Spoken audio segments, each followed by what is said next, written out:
My guest today is beauty personified, a legendary actress with a film catalog that touches every facet of Black love, friendship, family, and sisterhood. She stole our hearts as Nina in Love Jones, defined an era in The Best Man, and now she's stepping into the matriarchal role of Katherine Jackson in Michael. For decades, she has carried a softness and a strength, a quiet power that always filled the room. She's built a life while raising 2 sons and remains a symbol of grace and presence in every chapter. Yes, the Nia Long. And today, we're getting into the woman behind the glow. Because, baby, this is Keke Palmer. Okay, guys, please welcome the one, the only, Nia Long. My girl. Keke, do you love me? All day. All day. Oh, hi, babe. So good to have you on the podcast. Oh, I'm so happy to be here. You look so stunning. I say this you. every time I see you. I'm You're like, she's so sick sweet. of it. Here's God. it for everybody. So let's get into these little pre-show pull-up questions. Okay. So your zodiac sign, I've always known, is a Scorpio. Mm-hmm. But I'm gagged to see that your sun and moon are both a Scorpio. Yeah. And then your rising is a Virgo. So good. It's so good because I like to clean. It Girl. explains why I'm organized. I'm a hyper achiever. Mm-hmm. You know. Now, what parts of you feel very Scorpio, if any? Do you relate to the signs at all? Oh, I do. I believe in astrology. I think probably I'm a deep thinker. I prefer to be solo than run in a pack. Yeah. If I with you, I with you. If I don't, I don't. Mm-hmm. I mean, I'm so glad you with me. I don't want to be on the other end. Let me tell you. I could have used nicer words, but I mean, we're just having an honest conversation. Exactly. No, I mean, listen, I believe that everyone deserves a 10 in the beginning. Yes. I want to believe that we are good humans. I want to believe that we do the right thing. I want to believe that we love and respect one another, but it doesn't always work out that way. And I think after being in this industry for so long, you kind of just have to pause and go, okay, I don't need to be friends with every single person, and every single person doesn't have to like me. And then you choose your tribe, right? That's Yes. a real thing, and I think it's healthy. Yeah, and I think I've learned too, a lot of times we feel like our industry, because it's our industry, we have to connect to everybody. But it's like your doesn't work that way. Yeah, your crew might be a bunch of people that are into art museums, or it might be into finance. Or Absolutely. It doesn't mean just because we all do the same thing, we gonna get along. Yes. I had to learn that the hard way. Yes, and I think you keep your old friends from back in the day, and they keep things centered and focused and real, and then you meet new friends along the way. The thing is to be inspired. Yes. Who inspires you to be the best version of yourself? Who's supporting that growth? Oh my gosh, yes, that growth. Because some people, growth. I've realized too, I was just talking about this with somebody, some people relate to you on growth, and then some people you have a form of recognition in stagnation. Yes. Where they're hitting this hurt point where it's like, this is the only place that we can vibe together, is thinking about all the things we've been through and how hard No it's been. one and wants how to be in that rut. No. And it's We like, are growing women, and we are evolving women, and it doesn't mean that you don't love the people from your past. It just means that some people, this is a kind of a funny, sad thing where have you ever looked back at like people that maybe you went to high school with or that you've known from the past, and they were like the most popular girl at school, yeah, and you wanted to be them, yeah. and then you see them years later and you're like, oh no, what happened? Yeah. No, I'm like, who was that in my class? I got the names. But it's a choice to evolve, is my point. And if we stop, we become stagnant. We don't grow. And then you're like, how can I be at my best self if this is where I'm stopping? So I think it's important to yes, have these conversations, and also encourage the people who may need that. Encourage the friends who may need that. yes, I couldn't agree with you more. Mm-hmm. What are that was you a very most- long answer, by the way, because But it it's was supposed great. to be quick. It's a pull-up. It's not a spend the night. But also, I like to spend the night. I like that it becomes a sleepover. Well, we need some I think about me slippers. and you at the 15% pledge. We're walking out and we're like, we're planning a sleepover. We said that. Yes, so that has to happen. Yes. We need to do it. And I'll bring Kez so then he can look after your boy and they can have their moment. I just live for the boy mama. I know, it's so good. He pulled up, I think, that night, picking you up. Mass I did. Yes, it's the coolest thing. I said, that's my son. Like, honey, I've been at the party. I'm like, pull up and get mama. Yes. Listen, I'm saving money. Okay. Listen, no car service. He is the car service. What are you most grateful for today? Wake up with joy in my heart and good health. I mean, what else could you say? I feel that way. I try to pause every morning. Yeah. And just feel that. It's easy to say, but you have to feel it. Yeah. Because that's where the manifestation of good things starts, is by feeling that. And knowing, I can imagine even with your schedule that you probably sometimes feel like, how am I going to do all of this today? Mm-hmm. And I find when I feel that way and I start with that, it's actually the fuel that I need to do it and feel good and know that, like, I'm just going to take a breath and pause. Yeah. And it does, because really what I realized I used to do a lot is the movie that I made in my head about what needed to be done was way more dramatic than what actually needed to be done. Yes. So I stopped that. You got to quiet the noise in your head and just be grateful. You just do live in seem gratitude. like every time that I've been around you, you always have this sense of pacing.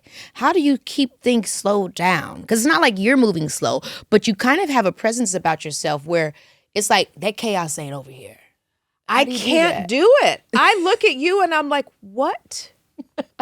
This baby is made of magic. Because oh my gosh. Every time I see you, and what I love about you is you're fearless. You will say what you think. You stand for what you believe in.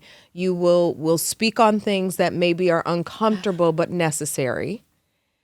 And that is brave. Thank you. It's brave for us women to do those things. I think for me, I wish I had that thing where I could just go. Sure.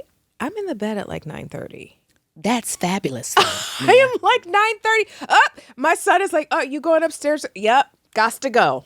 I think that's important. Quiet time. Because you still have everything from how I look at you. You know what I mean? And you don't operate from that thing that we do often see that I think some people use me as an example of, where we're always this hyper functioning, which is fine. I think there's seasons of that. It's great. It's cool. But when you hit 50, you're going to be like, Nia. Right. I'm done with it.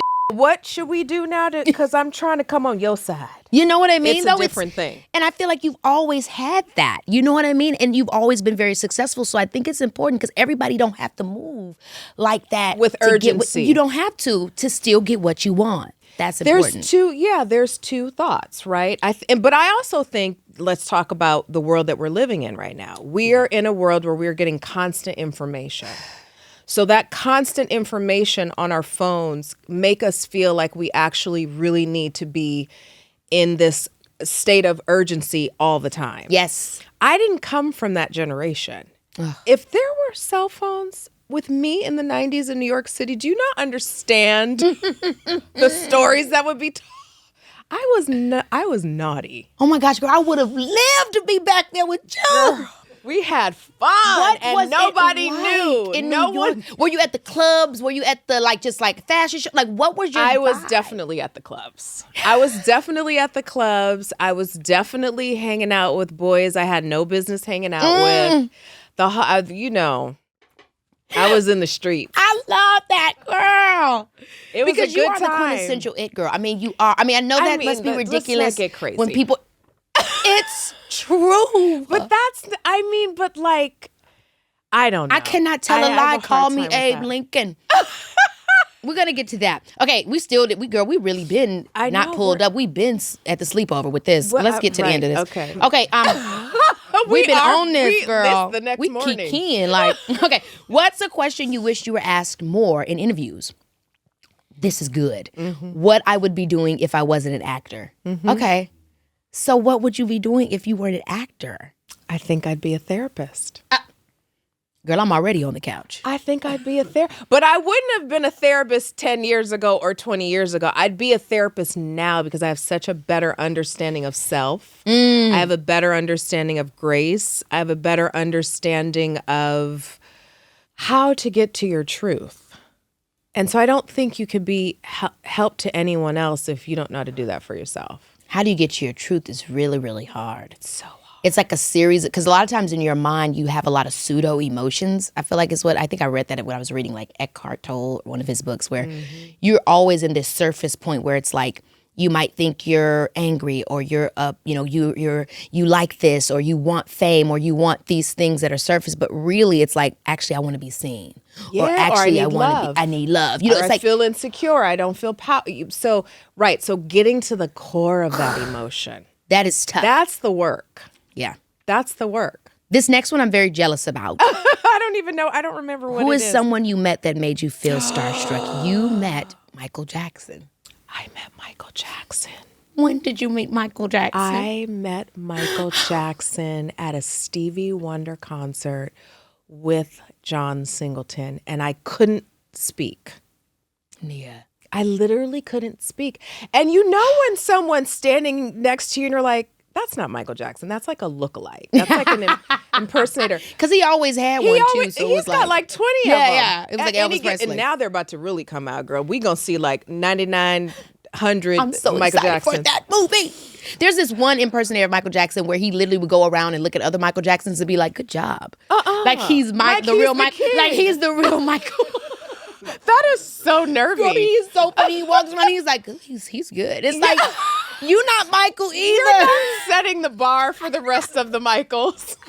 He's going to see this and be like, they're talking about me. Oh my gosh, he's definitely going to post this. He is good with his digital, I'll tell you that. Oh, well, he's all over this then. Okay. He's coming over for the sleepover next time. Last one. What's a mantra you live by and why? My business. I don't need the noise. Okay. Now that's the third F-bomb in one interview. That's what I'm talking about. Yeah. Period. I don't need the noise. I don't my need the business. noise. The noise is heavy. The noise will break you down. Girl. The noise will break you down. So growing up, you moved from Brooklyn to Iowa City. Yeah. Those feel very different in my mind. They were very different. Like, because what's in Iowa? So my mom went to the University of Iowa. She got her master's there. She's a painter. Fabulous. Yeah. So, this was during a time where, scholarships were given and young Black artists she got a full scholarship. 2 masters in fine arts. Yeah. Incredible. Yeah. I mean, how do you feel like going from those places impacted or shaped how you looked at, work ethic and adaptability? Just seeing your mom as a single mom handle all that. It's so crazy sitting here talking to you because you're like my baby in my mind, like my little tiny baby that was like my little baby sister, and now like you're like. Does everyone say that to you when they come on the show? Well, like I just had a moment when I was like, "Oh my gosh, you're like a full woman now." And a mommy. Okay, sorry. It's so I'm crazy sorry. for I me just too. blacked out like real quick. Okay. So I think so yes, there was a culture shock. For sure, right? So I'm in Brooklyn. My grandparents are Caribbean. Oh, where from? From Trinidad. Period. Barbados, Grenada. I knew you had the island because you're going to get somebody in check fast. Quick. That's that island. Yes. There's some hot pepper sauce at any time. I love Don't that so play bad. with me. I love that. We don't play them games, So we're in Brooklyn. Yeah, We're and in then my mother got a full scholarship to go to the University of Iowa. She took the scholarship. She went to Cooper Union in New York. She went to Howard, and so she was a single mom. We got there, and it was very white. Right. Yeah. And I was the only little Black girl in my school. I think there was like maybe 6 Black children in the whole school, and this was a K through 12 school. Mm-hmm. And I experienced racism, and I experienced hate, and I experienced definitely a sense of identity that I did not. I was not very sure of who I was. Wow. And I had a lost sense of my own identity. And at times, like what it meant to be Black in America in the 1970s, because that was a very important time for us. And it wasn't until I got to LA and I landed in South Central that I really understood what Black people were going through, because it was in front of me. I knew what I had gone through in Iowa, but being in a community of Black people where I was often teased for speaking proper. Right. Or teased for having a little bit of a different look that didn't really fit with the light-skinned girls or the dark-skinned girls, and being like the colorism, right? Like these are the things that we understand as Black women. Yeah. And so, yeah. So when you moved to LA, when you moved to South Central, how old were you, and was this immediately about you and your career? Were you still kind of just coasting through? I was 9. You were 9, yes. So you were 9 when I was a baby. Wow, so you were still quite young. Yeah, I was really young. And I didn't start acting, like taking my first acting class. I was about 12. Wow. Yeah, I was about 12. How did that enter? Was it because your mom already was an artist that seemed like an available option for you? Because I feel like a lot of people don't know, hey, you could be a kid actor. I mean, I think it's popular now, especially Disney, Nickelodeon, all that stuff. But like, what made you think I could be a kid actor or actor as a kid? I was always kind of interested in show business, but not because I wanted to be a star. I just thought like, well, if they can do it, I can do it too. Mm-hmm. And my mother was also really big into R&B music back then. And so I saw women like Whitney Houston, but also women like, it was Whitney, it was Barbara Streisand, it was Minnie Riperton, it was Phyllis Hyman, it was Patrice Hyman. Yes, it was Patrice Rushen. These were all the women that I would see just on album covers in our home in Iowa. So when I got to LA and I started like, meeting the girls from around the way, we would do, how you had your crew and you do like dance routines on the porch? Of course. That's TikTok now. It's TikTok. Mm-hmm. Girl, yeah. We've been doing it. We've been doing.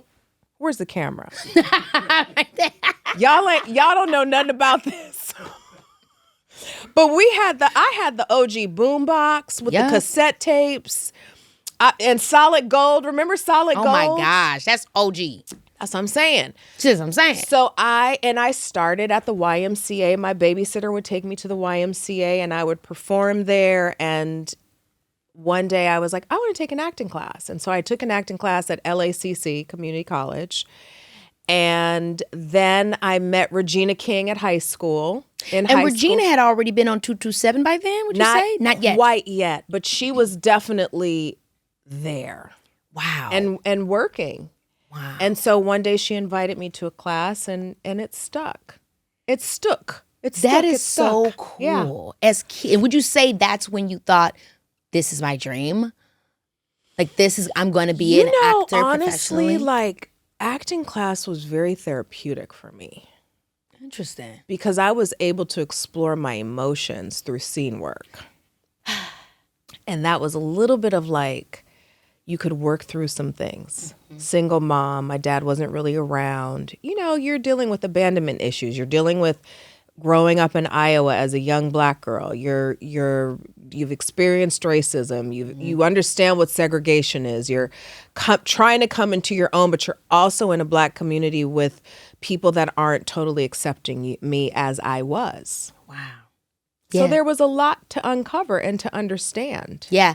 Dealing with a lot of that. And there weren't conversations. We didn't talk about that stuff. We just felt it. Yes. I think it's so crazy how words can give clarity and almost relief. Like when I think about the language we have now with like microaggressions or structural systemic racism. Like we didn't have, it was just like, this feel weird. And deal with it. Something going on. And deal with it. They said my hair crunchy. There was nothing more that you could go. And then the whole Oreo or the concept of code switching, Yes. At a young age, I knew very early on, my parents put us in private school because they wanted us to have a better education. Yep. My sister and I both were the only Black kids in our class. We're 4 years apart. What school did you go to? St. Benedict in Blue Island. I went to St. Mary's. Okay. For a hot second. And then I got into a fight with a senior and got kicked out. Uh-oh. Yeah, it was weird. That was at Trinity. It was Trinity came. Trinity said, I don't care if you're a senior. Girl, period. Because what did you do with messing with me? Well, this is the thing. It's like no one wants to be bullied and no one wants to be talked about or, I became funny. You know what I mean? My sister was, you white girl, full eyes. And I was like, oh, it won't be me. So you performed. Right. I performed because that was my safety. So I really relate to you on those characters, those that gave me an opportunity to express and play with themes of emotions and things I couldn't have otherwise accessed. So it's like, And we weren't, there wasn't a space for us to think enough about ourselves to even explore what we were feeling. It was like survival. I mean, even though I went to private school and even though my parents did what they could do and my mother worked really hard and my grandmother and grandparents provided, that we were still, at least I know we were still, my family, we were in the mindset of survival. Mm-hmm. And when you are constantly trying to survive, there is no room for self-exploration. And so that becomes the thing that as an adult, as you become a mother, as you deal with relationships that are trying and poke you. And when those things happen, though, it's such a blessing because those are the things that make you stop to try to seek understanding. Yes. And so you can never look at anything that happens in your life as bad or good. It's just part of the journey. I love everything you're saying, especially and even to people that don't have children. But I will say for me, having my son has done just that, especially when we think about themes around like survival and continuity over just like embodied experience and presence. Absolutely. The concept of like rest as something that you shouldn't have to work to have or receive, but it's something that you give yourself. It's a gift. And have that safety in that. That's something that I've really been thinking a lot about because like you think about lineage and it's like so many of us were just taught to survive. Yes. Just to make it to the next day. And that's it. Yeah. And you weren't even allowed to stop and pause and check in with yourself. So that thing that you're talking about, that slowing down, it's because I require that of myself for myself. And it's a little bit difficult to do, I think, when you have younger children. Mm-hmm, mm-hmm. But you're going to wake up one day and you're going to go, oh, I'm back. That part of me that had to give and give and give and give to this little being, now you're able to look and go, oh, he's there. And then you start pouring back into yourself. Unless you do like me and have another one 15 years later. I was like, what was I thinking? Kids are so far apart. At what age would you say, or at least with your first son, I know you said you already have, not the second one, it became the same thing, but like what age did he get to where you were kind of feeling like, we had, it's a vibe. How old? It's like 9. Ooh, we got some time. You got time, girl. You gonna she be said like 20. She said, and then and then it happens again and again and again. So with each stage, you pull back that thing as Mm-hmm. I wouldn't say I'm a helicopter mom, but I'm definitely in all of that business. Yeah, right? yeah. So you just pull back a little, and then they prove to you that they can handle the independence. And then you give them a little more. And as you're taking away, you're pouring back into yourself because you got to stay fine. You've got to stay fine. Got to stay fine. There will be. That is the realest. There will be. No, because we're in an industry where like we're not really allowed to fall off. You have to. And I do actually love that push. I love the push. Keep me together. Yes. Because I don't want to be just like, so sometimes. You can't be the girl. What's the girl in high school? Oh my gosh, yeah. We're going to beep the last name, but you know who you are. You know who you are. She know what she did. She knows what she did. She was mad because he liked me. You know what? I have so many of those. You mad. Why are you mad? Okay. Now, you ended up telling yourself if you didn't have a consistent acting job, by the time that you got your high school diploma, you'd go to university. Yeah. But you ended up landing a job. I did. Baby, this is Keke Palmer, yeah. Do you hear that? Baby, a warm getaway must be calling my name because spring has officially sprung. We're saying bye-bye to endless winter layers and hello to sunny beach season. I finally have a little time off coming up, and with my crazy schedule, that's rare. So I'm thinking of a long weekend escape with my family. The question is, coastal Santa Barbara vibes or desert stay in Palm Springs? All I know is that when I'm planning a trip, booking a stay on Airbnb just makes everything easier. I just love having a whole house to ourselves. We can each have our own space, no cramped hotel rooms to worry about, and come together for fun movie marathons or epic game nights in the living room. Everyone can be as loud as they want because things can get competitive, y'all. And let's face it, a meal is better shared around a table than a bed, especially when it's my dad's cooking. But here's the real magic.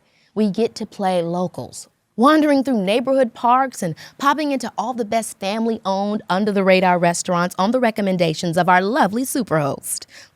You already know I love a good food tour moment. So if you're planning spring or summer getaways with your favorite people, find a stay on Airbnb.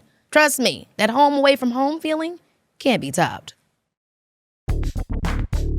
And that job was the guiding light? That job was a guiding light. So how was that for you? Because did you expect to get a job, or were you kind of like testing yourself? Like, was there true belief that you'd be able to make it a real thing? Listen, again, I was in survival mode. I was like, I graduated high school early. I went to Santa Monica College, did 2 years. I had a plan for myself. Mm-hmm. And I was very deliberate about my plan very early on. And so I said, if I don't get a job by this point, I'm gonna go back to school and get my degree. But I was so close to so many things that I felt like, maybe I don't need to go to college. And so guiding light ultimately became 4 years of university, hands-on experience. Wow, yes. What are the things that you remember from working on that show that you feel like? I remember cameras everywhere, but they were moving. I remember the lights. I remember having to hit my marks. I remember having, 5 and 6 pages of dialogue where you're like, how am I going to remember all that? But it was really an exercise of being completely present. Yeah. Well, let's talk about Boyz in the Hood because, it wasn't just the movie. It was a cultural shift. It really, really was. I even still think about that now when I'm thinking about John Singleton. And I miss him so much. Oh, gosh. I hate that I didn't get a chance to work with him, especially because so much of his work, especially now that so much time has passed, it was like documentary narrative. Absolutely. And it was on film. It was on film. It's incredible to just know. think about the way that he was exposing what was happening in the world in this way that is very pop culture, but has so much depth. But I found it interesting that you at first, before knowing he was directing it, kind of like unsure if this was a movie that you wanted to do, which I think is really cool because it's like, hey, who's telling this story? Who's telling the story? We had Spike Lee in New York, but we didn't really have our LA director yet. Everyone was kind of. It was marinating and percolating, but it hadn't landed yet. Yeah, right. And so when I got the call, I said, John Singleton, well, that doesn't necessarily sound black to me. And I said to my agent, I said, oh, is this some white guy trying to tell the story about where I live and what we do? So I get the script, Boyz in the Hood. I'm like, okay, what kind of title is this? Because I'm living in South Central at this time. Yep. I read the script. I couldn't put it down. And it was the realest, most honest thing that I had ever read about young, urban, Black culture. Mm-hmm. And so I remember just saying to my agent, I'm like, is this director white or Black? Because from where I stood, I didn't meet very many Black directors. Right. And sure enough, on a rainy day, I walked in the casting room and there he was. And I just was like, hi. And he was like, who are you? And I was like, who are you? Because I didn't know it was him. And he got right up in my face. And I was like, I know this guy is not trying to holler at me at the audition. This cannot be what's happening right now. And he said, I'm John Singleton, the director. And I go, oh, hi. I turned real sweet. Code switch. Okay. I'm so glad to be here. I'm so happy to meet you. John Singleton. And, I did the audition and I walked out of there not knowing what was going to happen. But the thing that I appreciated about him most is his commitment to truth. Every character in that film, in some sort of way, had a connection to the real person. Yeah. In a real authentic way, right? Mm-hmm. And so there wasn't a lot of acting required. It was more about being vulnerable.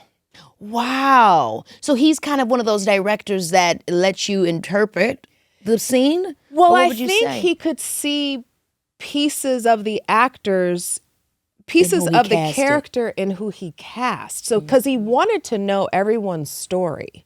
You didn't just come in and audition. It was like a therapy session.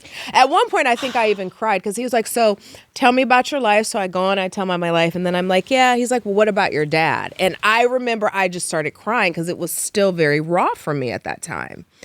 And I just thought, oh, wow, he hit a nerve. That is really before the time, meaning that type of casting, that meta type of narrative storytelling that's coinciding with the storyline. I feel like we see a lot of that now, but that was not happening then. No. Which I think is just so remarkable when we think about people like John Singleton. But it's also interesting for you to be a newcomer and already be thinking about just like how Black stories are being told. How were you? My father, he did not play when it came to us. He was a poet, a deep thinker. He was very much a part of the belief system of the civil rights movement. Yeah. And he was a voice in the community. And so I think certain things are just inherited. I don't know that I mean, I know my history and I've seen what we've been through, but there's that thing inside of me that cares deeply about us. Mm-hmm. Absolutely. And to represent who we are. And the older I get and the more that I'm raising these young men, it's become more and more important. Yeah. Because I want us all to understand each other. It's not just about separatism. I don't believe in that. I believe in understanding and finding truth and finding that connective tissue that actually makes us human. Yeah. I feel the same way. And that doesn't have a color. There's no race to that. That's humanity. Yes. So you credit John Singleton with discovering you. Yes. How did you, what are some things, you've said a little bit of it here, but when you think about those early days on set with him, what is something that you feel like still stays with you or stuck with you from there, especially as you now also a director? Yeah, he's so specific. He was so specific about what he wanted. And I think you can probably relate to this too. When a director knows what he wants, it doesn't matter how good you are. When he knows what he wants and he tells you where to go, but he also gives you the freedom to change it if it doesn't feel good. Mm-hmm. You're safe. Yeah. And the worst thing in the world is to be on a set and you're shooting a film and you feel like you're kind of on an island alone and there's no connection between you and your director. Yeah. Yeah. And we've all been there. It's a million times. Oh, God. Could you just imagine? I just start telling, I'm bleeping this, but guys. Outtakes. Okay. Outtakes. It's tough. It's tough. It's tough. It's tough because you're relying on yourself. And then you feel like you got to look at the monitor. Is my hair done? Is my makeup right? And I'm like, I was here to act. I'm not here to be the wardrobe person, the hairstylist, the makeup. I just heard when you said that. I'm not scared of you. These other dudes, they might be scared of you, but I'll whoop your ass. That line I heard it. When you did that there, I went right back to writing. It's the same girl. It's the same girl. She said, I will whoop your girl. I remember F. Gary Gray cracked up when I said that. I don't even know that was in the script that way, but here's what happened. We had literally 30 seconds to get that shot. And as you notice, there's no coverage of me on the ground because we ran out of money and time. So I said, well, are you going to turn around and get me on the ground? Like, is there a stunt involved? He said, no, you're going to be slapped right out of the frame. Just gone. Girl, I just watched it recently again. It's a funny movie. It's so, and then I think I feel like also what makes it so good and like a classic, especially of the Friday franchises, at the center of it, it was about a lot of what you just said. It was about community. It was about gun violence. Absolutely. It was about you got to live to fight another day. That's it. Especially at that time where we still having issues with gun violence. Same thing. And you think it's like, I'm like, y'all, at the end of the day, Friday was funny, but it had a message. It was a real Friday in the hood. And it was layered with all the things that we dealt with. The good stuff, the funny stuff, the weed, the and maybe cereal with water, and maybe losing your life. All of these things. Like, I just love that. It was a great film. Let's get into the 90s because, you mentioned it earlier. Y'all didn't have social media. No thank branding God. consultants. Like, it was a different level of mystique. And I'm wondering if you feel like that has allowed more longevity, or do you feel like it would have been great if y'all had a little bit more digital access or just to expand your reach? I think it was perfect. Yeah. I think the 90s was absolutely perfect. Oh my gosh. Do we. We want to go back. And I just feel like, there was a naivete about the 90s that made us very powerful. Because I couldn't afford a stylist. There was you got dressed with what you had in your closet and you found a drug dealer to buy you a new purse. Come on. I definitely had some Gucci sneakers in my day and a good purse. Oh my gosh, that is so funny. And I love that I also wonder, like, is that just what we all feel about our youth? Like, even me, I think about the 2010s and I'm like, they were awesome. Now, I still think about the 90s and I'm like, oh my gosh, they were so cool. I wish I was the age I am now then. But also in general, I think some of that is that just that era of any of our lives, the early 20s? No, because no, sorry. Damn, it really was just different then. It was different because I love that though. It was different because it was the beginning. There's a renaissance. It was a renaissance. There was hip hop music in New York City, in LA. Then it went sprinkled down to the South. So there was just this surge of energy, of greatness, of talent, of music. And we didn't care who said yes or no.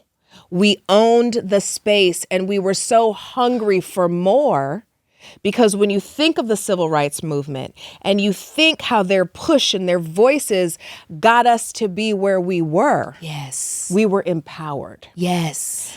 Now young people are being powered by fake imagery and images on social media that don't have very much substance. The substance is the thing that gets you longevity. Yes. If you don't, you can't pretend to be a star. You can't pretend to be talented. You have to have the substance to marry the talent, and that's what gets to the longevity. Really do agree with you. I mean, I don't know if I'm right about everything, but I know that I'm committed to that. I mean, to me, it aligns. And when I think about, like, when we're just talking about Friday, it ain't just a funny movie. It has a message. Even when I think about the most silly satirical works, like, don't be a menace to South Central while drinking your juice in the hood. But it was amazing. Message. Yeah. Message. Hi.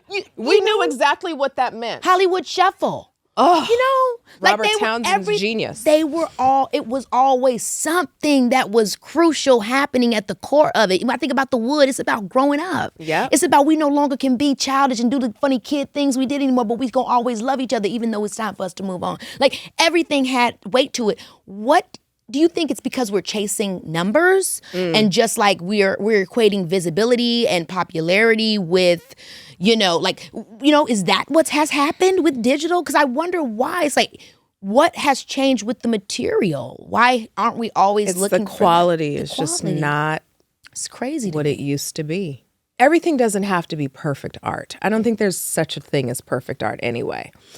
But when I turn on a film, and I say turn on a film because now everything's streaming. There's no more going to the movies. Which makes me so sad. Baby girl. It breaks my heart. That was my thing. I know. And I think as much as we love streaming because it's giving so many other actors opportunities that may not have those opportunities, right? Mm-hmm. But I really miss the art of going to the theater. And I think because there's such a quick turnover with streaming, you have to inform the audience in a different way when you're working on something that's streaming. And I just did a film for Netflix, and I love Netflix, and they've been so amazing and supportive with my career. But we were having this conversation about streaming and the difference. And the difference is we are usually, I know for me, I'm usually folding clothes, washing clothes, making a bed, cooking, doing 5 other things while I'm watching a movie. Yes. And so the content of that film has to, in some sort of way, have a little bit of repetition so that if your audience member walks away for 20 minutes and comes back, they can plop right back in. Yes. When you go see a film in a movie theater, you can't do that. You can't rewind it. You can't, if you get up to use the restroom, you better pick a time that you think it's going to carry you to the next moment. Yeah, because we didn't got commercials. We don't have commercials. Yeah. And so I think the quality of filmmaking is a lot different. And I think the content that's being, I don't love all of it. And I'll be honest too, there's it's hard. something that's different too with I also love streaming. I love getting opportunities to perform and act. The world is changing, technology, all that. I get it. You know? Right. I get it. We have to be accepted. But when we think about that early renaissance of the 90s black rom-coms, just family movies, early 2000s, I mean, soul food. Yeah. Ooh, forever.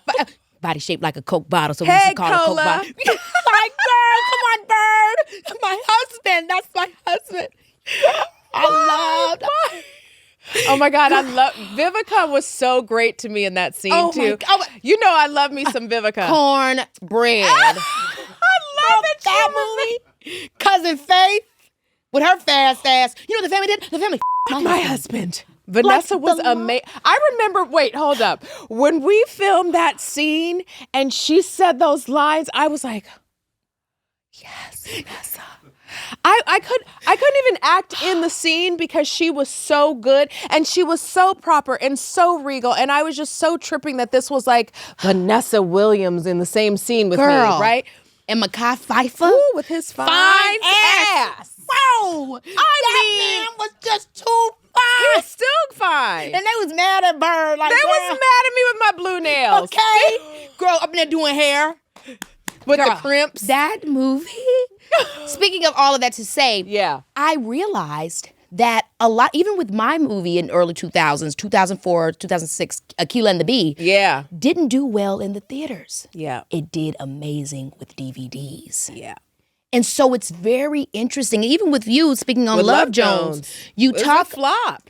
But then it's this, so it's interesting because I feel like now we're seeing where we don't have DVDs anymore. But to me, that's what streaming has become. Absolutely. Where these movies that were hits on DVDs that people bought from home that maybe weren't big in the theaters, it's now unfortunately hurt the cinematic opportunity for rom-coms and those kinds of films. Yeah. Because now they go straight to the DVD. I know. They totally go over that cinema part. And I don't, again, it's like, it's interesting as time changes. I'm not sure how good that is for artists or how not. I don't know how many of us get box office back end. I don't know if I think we're in the middle of where we don't know. Right. Because we're it's like 1 foot in and 1 foot out. I'm just hoping that the tide changes and we end up, having that experience in the movie theater. I hope that we get back to that. Because I think it's like I just remember we used to go to the movie theater every Christmas day. That was our family thing.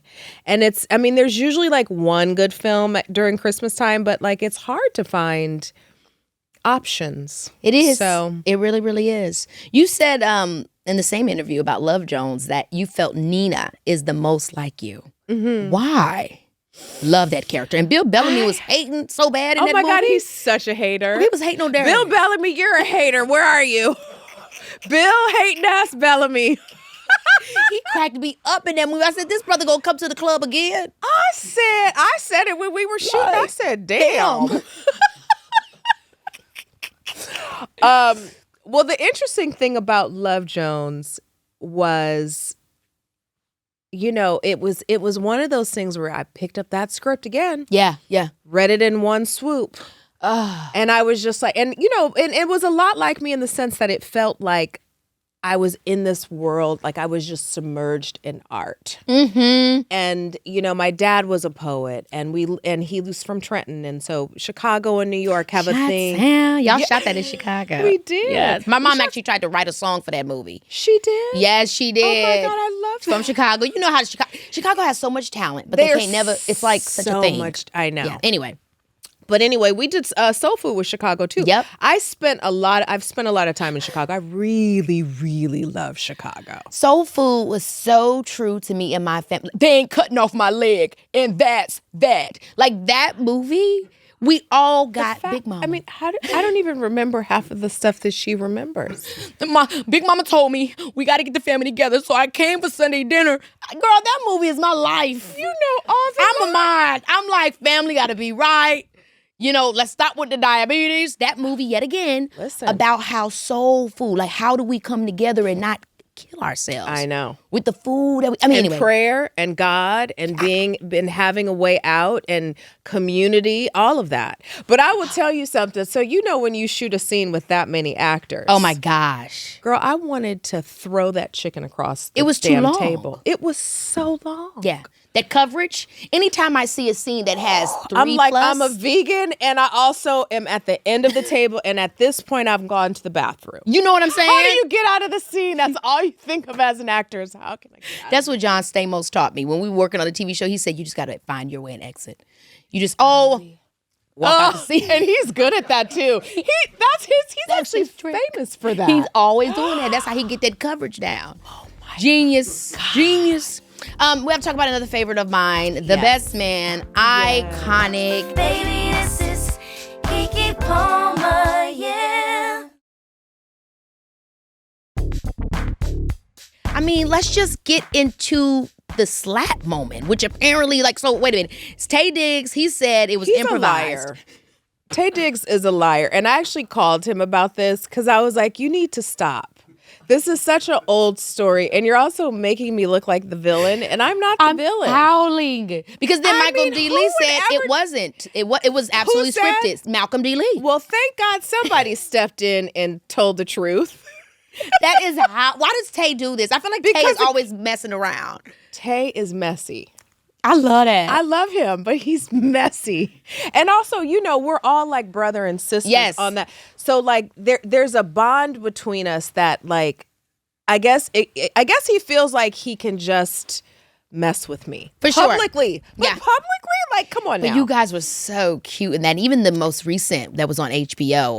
Was HBO? Yeah. It was, no. No, it was Showtime. No, Peacock. Peacock. Yeah, on Peacock. I watched the how whole many stations series. there right. are? It's just cable at this point. God damn. Cable. You know what I mean? We can't keep up. But Peacock, shout out to them. We love them. Yeah. They did the new Best Man. I love just seeing you two together. The chemistry is just palpable. I mean, it's just so.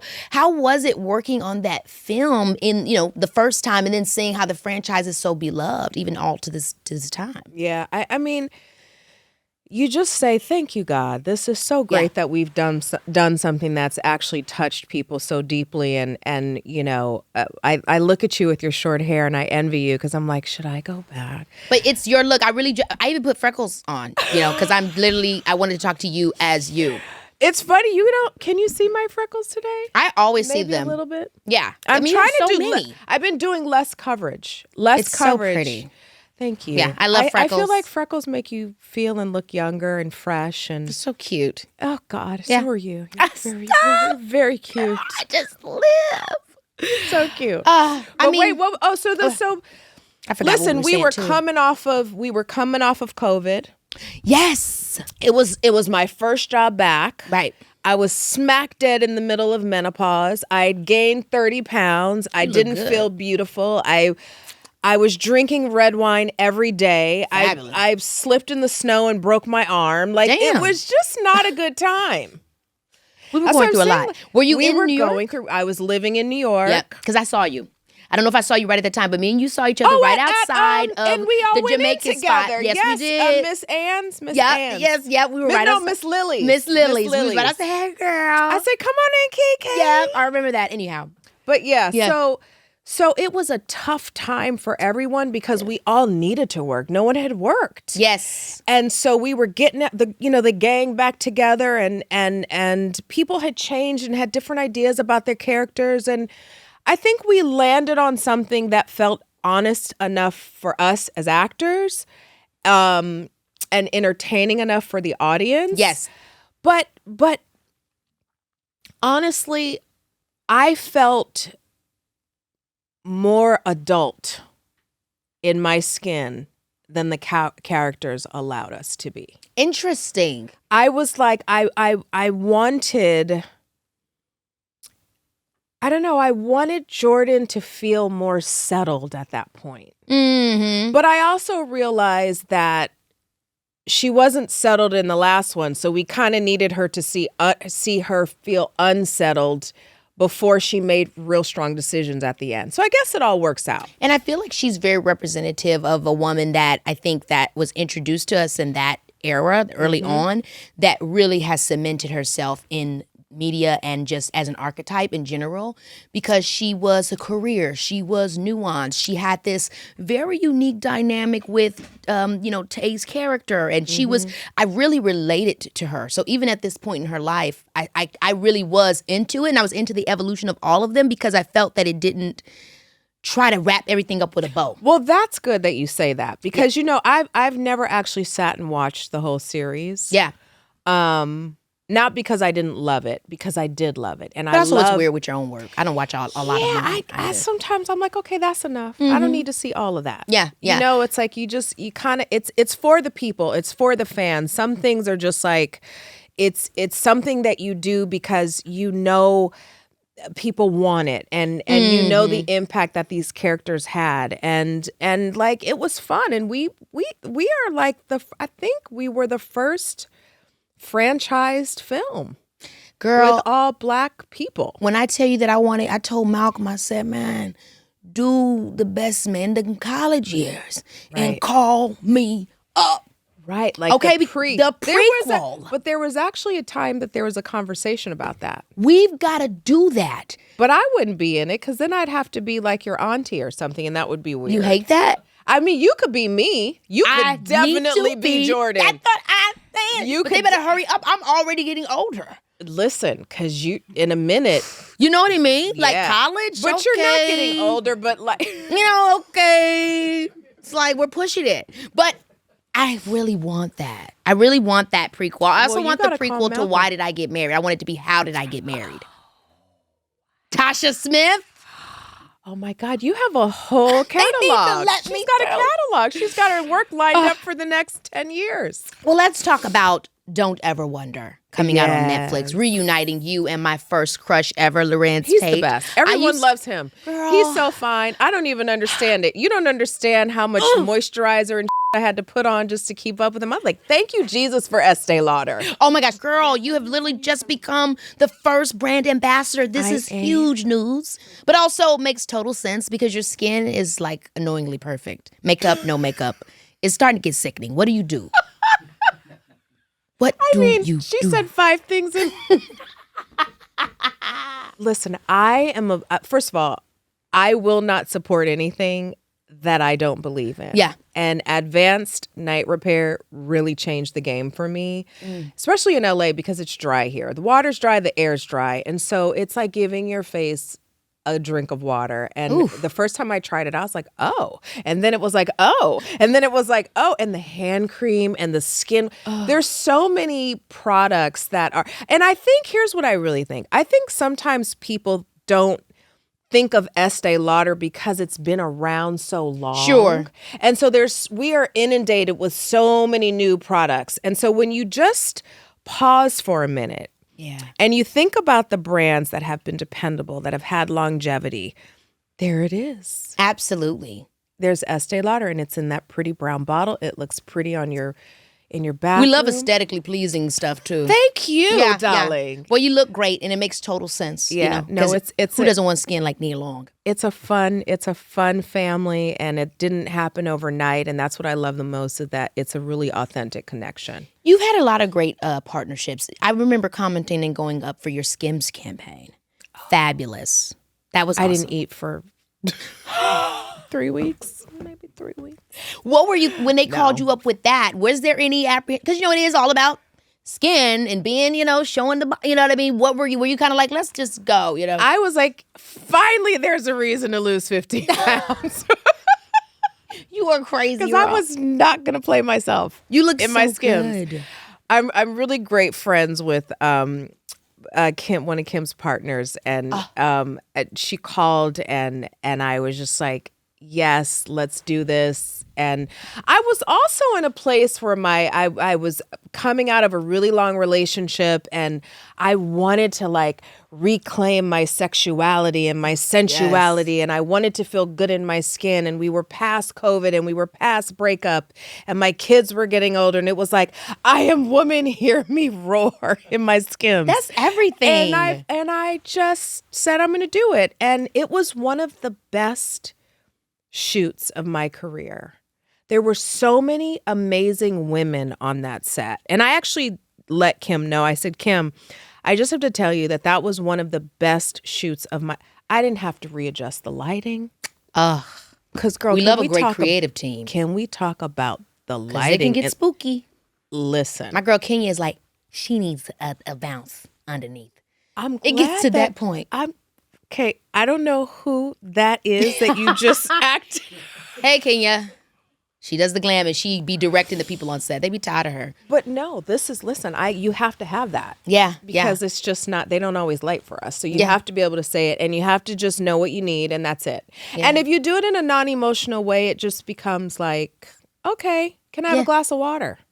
Can I get a light in my eyes? Can I get a bounce? Can you not light my neck? Girl, your neck look good. What, you putting the Estee Lauder on there too? Yes, neck cream. I've been using neck cream since I was 20 though. Girl, I hope I didn't run out of time. I gotta hurry it up. I feel like I started too late, bitch. It's so much we have to think about. The hands in that neck sneak up on us. Hands. Them hands in that neck, because you can't really Botox your neck, you know? I think you can. I haven't. Look, I haven't. Then you like this. And No, that would be crazy. Like, hey, y'all. You're like, just what? I think the key is to, I'm looking at my shot. I think the key is to kind of, I'm trying to be, you kind of got to be in here. And you just. Girl, I'm howling. And you just move your eyes. You don't really. Listen, I wear a ponytail for a reason. Snatch it. Period. But you gonna eat a silk press down every time. You know what I mean? Every time. Well, speaking of love, because I love that you just brought up that whole, like, I mean, stepping back, and I'm single, stepping out, like, how are you feeling about dating? How you having fun? Are you interested? It's stupid. I hate it. It's so dumb. I want it to be like the 90's, how y'all made it look in the movies. It ain't fun, Nia. I want flowers sent to my house. I need you to show consistent effort. Like, I need you to show me that I need you. Okay, because that's the thing. Y'all want somebody to play dumb, but then you already dumb. Now we both dumb? Okay, I'm leaving. I gotta go. You know I'm not lying, Nia. You know I'm not lying. They want you to play dumb, but it's like you already are dumb. So now what do? I'm sorry. Somebody's got to teach somebody something. Somebody has to be the student, and someone must be the teacher. It's getting to the point that I was at one of these events, and the guy next to me, I mean, he's talking to me about he just going to France, and he and we're having such a great time. 69 though, and I started to think. He was 69? I was like, should I date? He was asking you to do 69. I was like, what? On the first conversation. He gave me an evening to remember.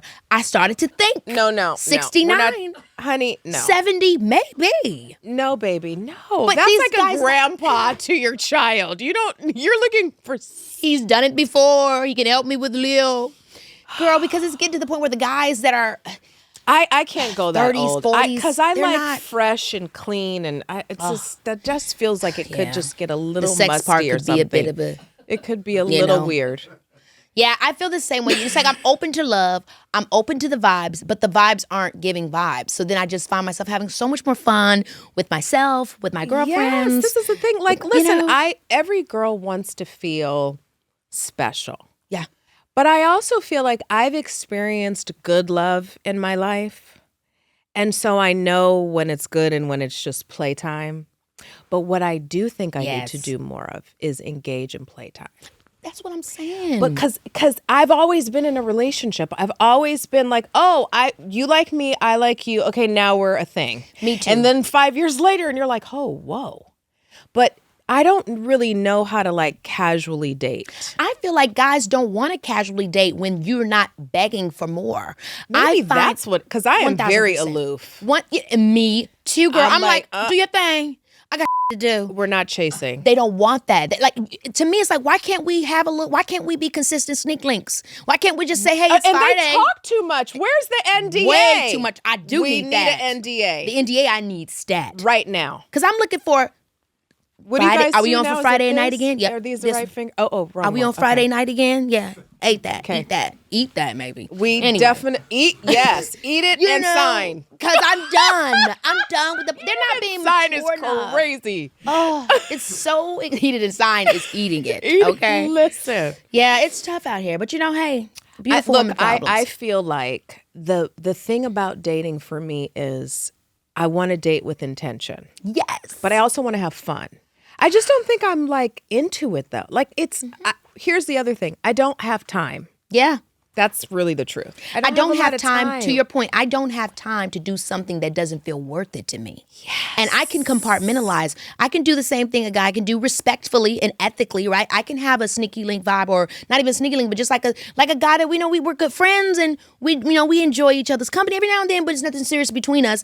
And then the opportunity of possibly being something serious with someone. I'm open, but it's not. I don't feel like there's a lot of people. I think I need to get into that. I would too. There's a couple that I do that with that I know. You But I think lucky. they're scared. They're like scary. Because they're going to fall in love with you. I don't know about that. Yeah, baby, because once you put it down, Hey. hey, they don't know how to control themselves. Back that thing up. Okay, I'm just saying. Girl, the sleepover that we're about to outtakes have. of this is going to be nuts. The sleepover that we're about to have and get into this. We are having a sleepover. Next time I come, I'm wearing my pajamas. Yes, girl, come on, pajama party. It'd be so cute. Yes. Let's do it. Okay, I gotta get into Michael. You are helming the matriarch of the legendary Michael Jackson family, Katherine Jackson. What was the process of getting that role like? Oh, I just remember my agent called and said, Antoine Fuqua Come on, Antoine. is directing the Michael Jackson biopic and Graham King is producing. And I was like, where do I sign? Period. I've wanted to work with Antoine for a very long time, and Graham King is a hit maker. So is Antoine. Like, that's just a very powerful combination. And they said they need you to do a Zoom tomorrow morning at it was like something crazy, like 8:30. And I said to my team, I said, you have to lie, because I need a minute to get my together. Period. Because this was right off of my big breakup. And so I was still kind of a hot mess and figuring out my life. And I literally was like, I got to get my hair done. I got to go. I needed to pour into myself. So anyway, we do this Zoom. I do this Zoom with Graham for an hour and a half. And I'm just telling him about, my life and how I met Michael. And when I met Michael, he said, you're Nia Long. It's so nice to meet you. And I was like, the only thing I ever said to Michael was, you know my name? And and then I was kind of I couldn't talk after that.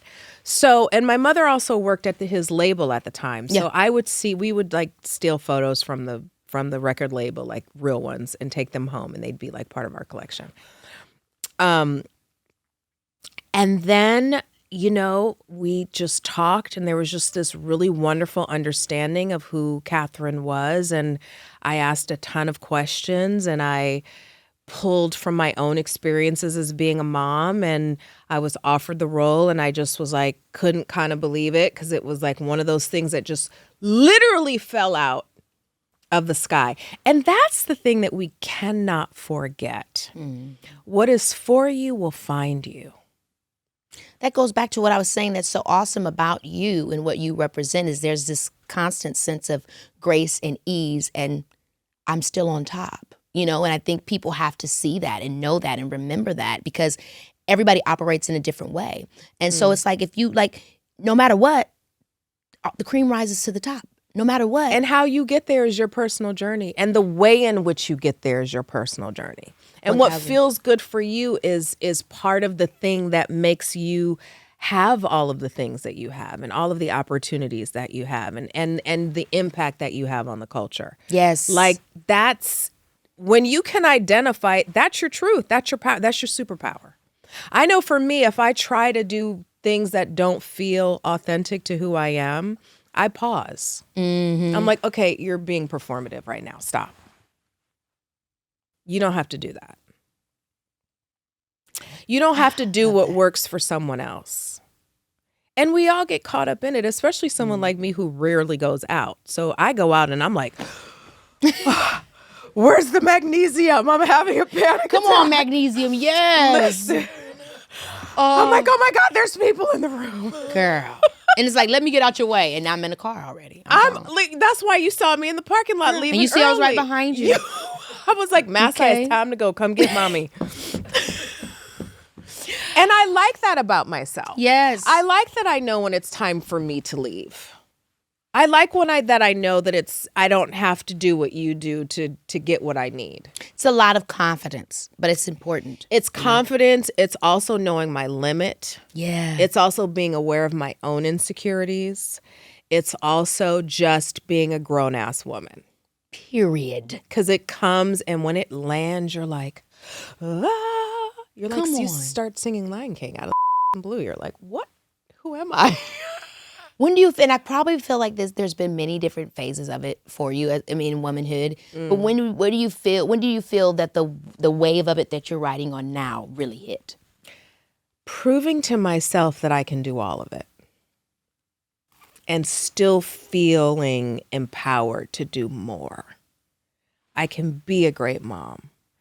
I can write a book. I can do a film. I can produce another film. I can develop something over here. Because when I was younger and like in the thick of being a mom, I felt like those things weren't attainable, that I couldn't, I'm not ready for that yet. So just knowing that it's my choice to say that I can do all of those things. I love that was not something that was attached to an age or a moment. It was literally attached to capacity, and follow through. Capacity. Yeah, that's yes. really cool. Yeah. That's I the love thing. that. It's knowing when it's your time to do certain things. Love that. Well, it's unfortunately I kept you overtime, and this has just been the best time I ever want with you. more money. Okay. Y'all heard her. She's not lying. It ain't coming out of my check. Okay. Amazon got plenty. I just ordered groceries, and I know what I spent. Working with Amazon drives me crazy because I feel like I give them their money back every time. Do you get like gift Because I just be cards? shopping on here. No, they don't give me no damn gift cards. They don't give They you just gift pay me, cards? and then I'm finding myself on Amazon anyway. It's like, what's up? We got to add that to your contract next time. Girl. For your guests, I feel like your guests should get not the. Girl, you got me already. I'm about to call the lawyers after this because that's good. They should give me an allowance. For the should Amazon. be a shopping allowance. Shopping allowance. See, this is why she Nia Long. I'm always trying to find a check. Okay, I always play a game with my guests before they leave. Let's do it. And so I'm going to name a category, and you're going to induct one film or character of yours into the Nia Long Hall of Fame.